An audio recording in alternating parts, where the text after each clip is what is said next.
Hello दोस्त, नमस्कार। आज चलते हैं ग्रुप डी के प्रैक्टिस सेट। मतलब डेली आएगा 10 क्वेश्चन और 10 ही क्वेश्चन आनेंगे। ज़्यादा बड़ा क्वेश्चन ज़्यादा वीडियो ना हो जाए इसीलिए। और ये प्रीवियस ईयर क्वेश्चन है जो कि हमेशा पूछा गया है पिछला बार, और ये आने वाला एग्ज़ाम में मतलब 10% आ ही जाता है क्वेश्चन। तो हम चलते हैं आगे की ओर। चलिए, पहला क्वेश्चन है ना, लोहा का शुद्धतम रूप है मतलब कौन सा है? ऑप्शन के देखिए, ढलवा लोहा, स्टील लोहा, पिटवा लोहा, कच्चा लोहा। तो हम ऑप्शन से देखिए और मतलब लगाइए। तो ये चारों में जो आंसर है लोहा का शुद्धतम रूप है, वो पिटवा लोहा है। ये राइट आंसर ऑप्शन सी हो गया। चलिए अगला क्वेश्चन चलते हैं। दूसरा क्वेश्चन, अब हमको बताइए, भारत के किसी भी राज्य का मुख्यमंत्री बनने के लिए न्यूनतम आयु आवश्यक होना चाहिए। मतलब किसी भी राज्य में मुख्यमंत्री पद के लिए खड़ा होने के लिए कम से कम कितना आयु होना चाहिए, माने एज कितना होना चाहिए। तो चलिए हम आपको बताते हैं कि मुख्यमंत्री बनने के लिए चुनाव कम से कम लड़ने के लिए 25 वर्ष आयु होना चाहिए। Option B is right answer हो गया। चलिए ऑप्शन बी हो गया राइट। अब तीसरा क्वेश्चन चलते हैं। तीसरा क्वेश्चन है कि निम्नलिखित में से दक्षिण भारत का सर्वोच्च शिखर कौन सा है? कहने का मतलब है कि जो दक्षिण में है ना, सबसे ऊंचा शिखर कौन सा है? तो ऑप्शन के अनुसार ऑप्शन थोड़ा नीचे आ गया है। ऑप्शन देखिए, पहला अनाईमुंडी शिखर है, दूसरा मुलयनगिरी, तीसरा कलसू बाई है, चौथा डोडा बेटा है। चलिए इसमें कौन सा है? राइट आंसर बताते हैं हम आपको। Option is A is right. Anaimudi जो शिखर है ना, ये दक्षिणी भारत का सबसे ऊंचा शिखर है। चलिए चौथा क्वेश्चन पाते हैं हम लोग। अब आते हैं, चौथा क्वेश्चन है कि यजुर्वेद में यजुर शब्द का अर्थ क्या है? मतलब यजुर्वेद में यजुर शब्द का अर्थ क्या निकलता है? तो देखिए, पहला ऑप्शन हो गया प्रकृति, दूसरा जीवन, तीसरा सत्य, और चौथा हो गया ऑप्शन समर्पण। तो राइट आंसर हो गया यजुर्वेद में यजुर शब्द का क्या अर्थ है? तो राइट आंसर हो गया डी, समर्पण। यजुर्वेद में यजुर शब्द जो है ना, उसका अर्थ होता है समर्पण। चलिए पांचवा क्वेश्चन चलते हैं। पांचवा क्वेश्चन में है कि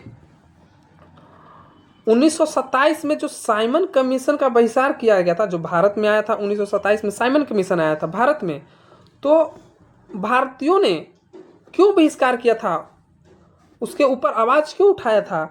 ऑप्शन ए देखिए कि आयोग में जो होता है ना, आयोग में सर जॉन साइमन को शामिल किए जाने के विरुद्ध में, दूसरा क्योंकि आयोग में कोई भारतीय नहीं था, तीसरा महात्मा गांधी की गिरफ्तार के विरुद्ध में, चौथा जालियांवाला बाग हत्याकांड के विरुद्ध में।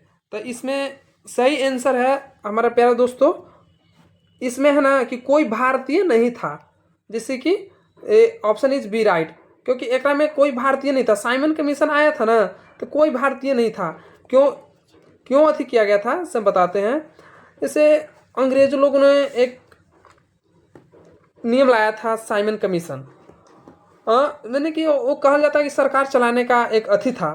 तो साइमन कमीशन में जिसका बहुमत ज़्यादा रहेगा उसी का बात पास होगा। तो उसमें ज़्यादा लोग अंग्रेज अथी, और भारत के लोग उसमें नहीं थे। तो अंग्रेज लोग जो चाहते वो करते, इसीलिए भारत के निवासी लोग, और जैसे कि हमारे पहले के जो नेतागण थे या लौह पुरुष थे, उन लोगों ने सोचा कि हमारा तो बात पास ही नहीं होगा, इसीलिए उन्होंने ये अथी कर दिया था, साइमन कमीशन को बहिष्कार किया गया था, क्योंकि उसमें कोई भारतीय नहीं थे। ऑप्शन बी इज राइट हो गया। चलिए छठा क्वेश्चन चलते हैं। अब बताते हैं छठा क्वेश्चन, मरकरी का महत्वपूर्ण अयस्क कौन सा है? मरकरी का महत्वपूर्ण अयस्क कौन सा है? मरकरी का महत्वपूर्ण अयस्क कौन सा है? पहला A cinnabar option B, cryolite option C, gypsite option D, malachite. तो हम बताना चाहते हैं कि ऑप्शन ए इज राइट हो गया। सिनेबार होगा ना वो महत्वपूर्ण अयस्क है। चलिए 7वां चलते हैं। हड्डी निम्न में से किस प्रकार के ऊतकों का उदाहरण है? हड्डी जो है ना, हड्डी मतलब किस प्रकार के ऊतकों का उदाहरण है? पहला तंत्रिका ऊतक, दूसरा पेशीय ऊतक, तीसरा संयोजी ऊतक, चौथा उपकला ऊतक। तो 7 इज राइट आंसर हो गया आपका। संयोजी ऊतक इज राइट आंसर। संयोजी ऊतक है ना, ये राइट है, मतलब हड्डी जो।